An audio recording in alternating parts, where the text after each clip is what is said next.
এইটা হচ্ছে lazy day recipe, মানে যেদিন আমাদের কোনো কাজ করতে ভালো লাগবে না কিন্তু খেতে তো হবে, ঠিক তখনই এইভাবে ঝটপট এই রান্নাটা আপনার অনেক উপকার আসতে পারে। ঝটপট এই রেসিপিটা আশা করছি ভালো লাগবে, তো চলুন দেখে নিই। প্যানে আমি 2 টেবিল চামচ পরিমাণ তেল দিয়ে এখানে 1 কাপ দিয়ে দিচ্ছি পেঁয়াজ কুচি। তেলের সাথে পেঁয়াজটাকে একদম নরম করে একটু ভেজে নিতে হবে। এটা কিন্তু ব্যাচেলাররাও খুব সহজেই রান্না করতে পারবেন।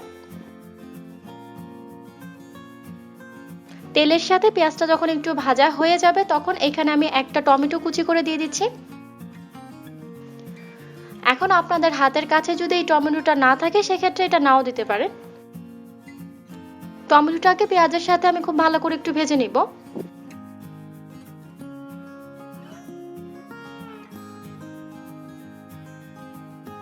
ভাজতে ভাজতে এটা যখন একটু নরম হয়ে যাবে তখন এখানে আমি হাফ চা চামচ দিয়ে দিচ্ছি রসুন বাটা।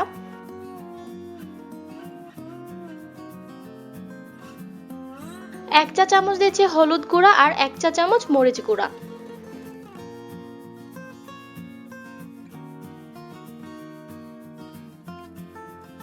হাফ চা চামচ দিলাম গরম মশলা। এই শুকনো মশলাগুলো যাতে পুড়ে না যায় তাই এখানে অল্প কিছুটা পানি দিয়ে খুব ভালো করে একটু মিশিয়ে নিব। আপনারা চাইলে এখানে হাফ চা চামচ ধনিয়ার গুঁড়া আর হাফ চা চামচ জিরার গুঁড়াও দিতে পারেন।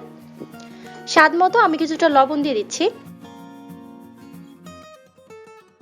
এই পর্যায়ে মশলাটাকে আমি খুব ভালো করে একটু কষিয়ে নিব। এইখানে একটু টাইম নিয়ে মশলাটাকে আস্তে আস্তে কষিয়ে নিতে হবে। আমি আরো কিছুটা পানি দিয়ে দিচ্ছি।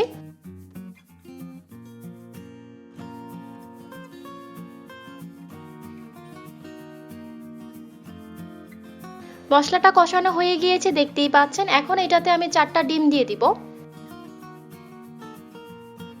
তবে আপনারা যদি চান ডিমগুলোকে আলাদাভাবে ভেজে তারপর এখানে দিতে পারেন।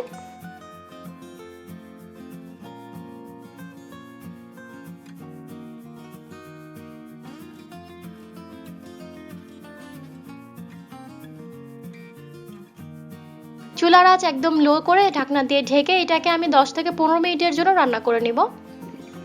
খেয়াল রাখতে হবে নিচে যাতে পুড়ে না যায়। 15 মিনিট পর আমি ঢাকনাটাকে খুলে দিয়েছি। চুলার আঁচ কিন্তু এখনো লোতেই আছে। হালকা একটু নেড়ে দিব। এরপর এখানে আমি উপর থেকে কিছু ধনিয়া পাতা কুচি আর আস্ত কাঁচামরিচ দিয়ে দিচ্ছি। এখন আবারও 2-3 মিনিটের জন্য এটাকে ঢেকে রেখে দেব।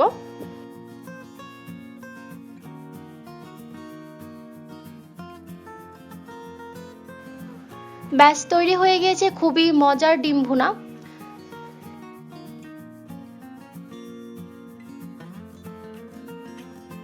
কম সময়ে ঝটপট ঝামেলা ছাড়াই এই ডিম ভুনাটা এইভাবে করতে পারেন।